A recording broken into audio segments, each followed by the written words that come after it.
All right, ladies and gentlemen, we're going to dive straight in off the back of the last video we just did, talking about Lucy more or less fabricating those messages, talking to herself, because we had no responses from Jay whatsoever. Just quickly going back to the messages, ladies and gentlemen, here they are. Not one response from Jay whatsoever. And then the messages at the bottom are extremely questionable. The last video kind of explains why. So make sure you go and check out the last video, even though we are slightly going to recap in this one and move into a contradiction, something that contradicts everything that Lucy is saying right here. So don't go anywhere, ladies and gentlemen. But one thing I failed to bring to your attention in the last video about this screenshot was this. If you actually look at the top of this screenshot, someone on Instagram must have messaged Lucy while she took this screenshot. And look what it says. It says, set him up, didn't you? I don't know why she would have released this screenshot with that at the top of it. Maybe she didn't realize it. She didn't see. She had captured, set him up, didn't you? Which was a message being sent by someone on Instagram. I don't know. For us, it means nothing at this moment in time. It just seems like that's someone who was suspicious of Lucy. It could be someone who knew Lucy. Anyway, back to these messages that Jay would have sent to Lucy, ladies and gentlemen. Send me your live location ASAP and stay there. As I said in the last video, that implies that they knew Jay was asking for help. That's why he sent the location. And Lucy said, stay there. What never made sense is why they didn't go there. Another thing that never made sense is why Jay never responded to any of Lucy's messages. Even send me your location ASAP and stay there. He never responded to it via message. However, we're supposed to believe that he sent his location via screenshot. If we switch over here, ladies and gentlemen, this would have been the live location that Lucy would have been asking for. This would have been the live location that Jay would have sent to Lucy. Now, at this point, we've got a timestamp. It says 8:49.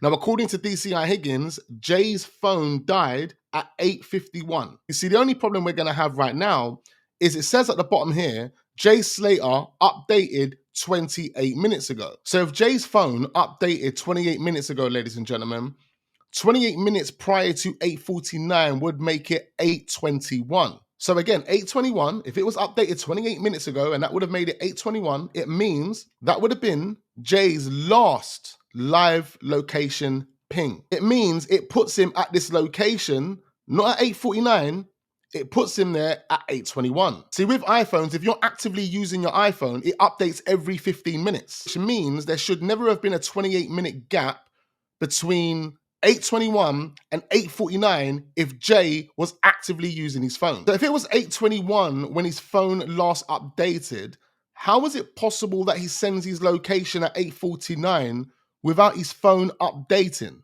This is a part that is extremely confusing because it doesn't make any sense how Jay would have been able to send his location at 8:49 if his phone didn't last update until 28 minutes ago, which would have made it 8:21. We do know as a fact is that Jay's phone did die at 8:51, 8:52, literally around the time Lucy claimed she was on the phone to him. Like if Jay literally would have went onto his phone and took a screenshot of his own location, because he was connected to a network, it would have updated. It wouldn't have said 28 minutes ago. I'm not too sure if you guys can see my mouse, but underneath the information button right here, there is the button to press to forward the location to whoever you want to forward the location to. Tell me why Jay would have taken a screenshot. And tell me why, if Jay would have taken this screenshot at 8:49, why it says Jay SLATER last updated 28 minutes ago. Apple says itself, if the phone is on, updates happen every 15 minutes. Every 15 minutes, the phone will update its location. So how is Jay saying 28 minutes ago at 8:49? Even if it puts him here at 8:21, it still contradicts the story that we've been given.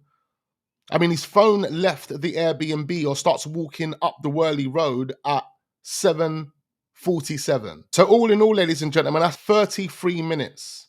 33 minutes from the Airbnb until this point of destination where Jay's phone last pinged. That leads us on to another problem, because if Jay's phone would have updated 28 minutes ago, which would have been 8:21, Lucy's asking for him to send the live location after 8:35. How many minutes after 8:35, we don't actually know at this point, but she's saying it after 8:35. She's saying this to a Jay that has been unresponsive for about 5 to 6, 7 hours. Not only that, she asked Jay to send me your live location, but who tells Mark Williams Thomas that he had to help Jay turn his location on?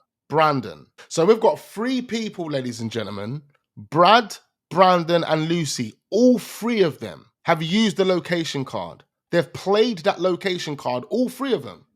Lucy says to Jay, send me your live location. Brandon says to Mark Williams Thomas that he had to help Jay turn his location on. And Brad tells Isla that he asked Jay to turn his location on. And that's when they realized how far away he were, remember? So are you telling me that all three of you were together asking him the same thing? Because literally they're all saying the same thing when it gets to Jay being in the mountains. They all asked him for his location. Brandon's the only one who says to Mark Williams Thomas that he had to help Jay turn it on, as if Jay didn't know how to turn his location on. So they all asked for the location, ladies and gentlemen. Imagine that, 3 different people all asked for the location. It looks from Lucy's end, it's like they knew Jay was in trouble and they were willing to go and help him.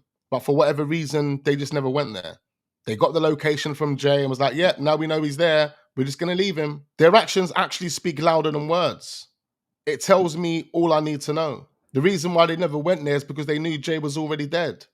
They knew that. It's the reason why Abe said he was lying in a ditch. You're not going to be lying in a ditch cut by a cactus feeling like you're going to die, then crawl out of that ditch and walk for 2.5 hours before you actually fall directly on your head and then die. No. If Jay was hurt based on where his location was, he would have easily stayed in that ditch to wait for Lucy to come because she said stay there. So even if his phone died, in his head, he's thinking, okay, Lucy told me to stay here. She's got my location. So let me just stay here. But no, Jay doesn't want to stay there.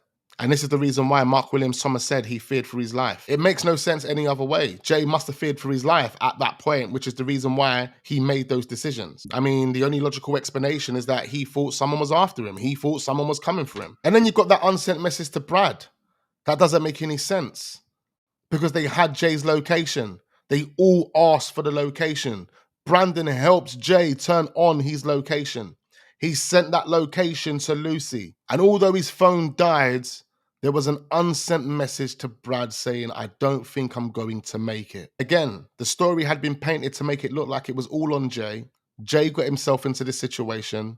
And unfortunately, you're going to find him dead. That is literally the bottom line. They created multiple distractions like the watch theory. And again, all of those things were pointing fingers at Jay to make it look like Jay had done something wrong. It was those things there that led to Debbie and the family being abused. It was those things there that led to the Guardia Civil not taking this case seriously because this is another UK Brit on our island getting up to mischief. Although they can't confirm if a Rolex was really stolen because it wasn't.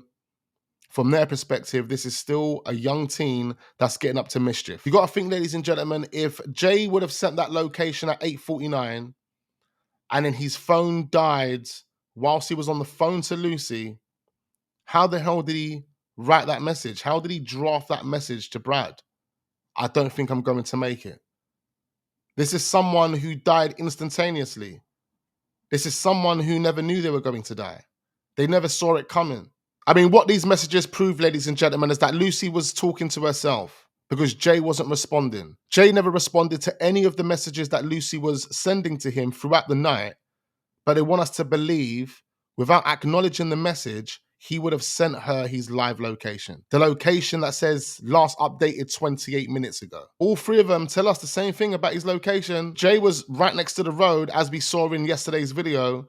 Why would he be telling Brad he doesn't believe he's going to make it? Why would he get up from that ditch that Abe claimed he was lying in after feeling like he was going to die and then continue walking into the mountains, through a ravine, down cliffs? Are you telling me he got halfway down a cliff and then text Brad saying he ain't gonna make it? How would that be possible if his phone died when he was lying in that ditch? So at what point did he write that message to say, I'm not going to make it? So Lucy talking to herself, making it look like she was engaging with Jay. Brandon telling Mark Williams Thomas that he showed Jay how to turn his location on.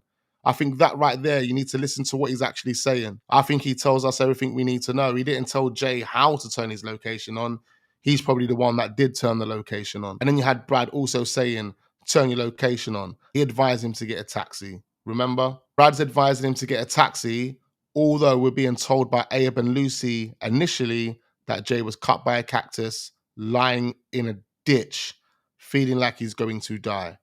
So why would Brad be casually telling him, Just get a taxi then. All right, we're going to leave it there, ladies and gentlemen. We're still not over. I've got a number of segments to get through, so make sure you don't go anywhere. Be sure to hit the like button and leave all of your thoughts and all of your opinions down below. I need to know exactly what you guys are thinking. Be sure to turn your notification bells on, and I look forward to seeing you guys on the next one.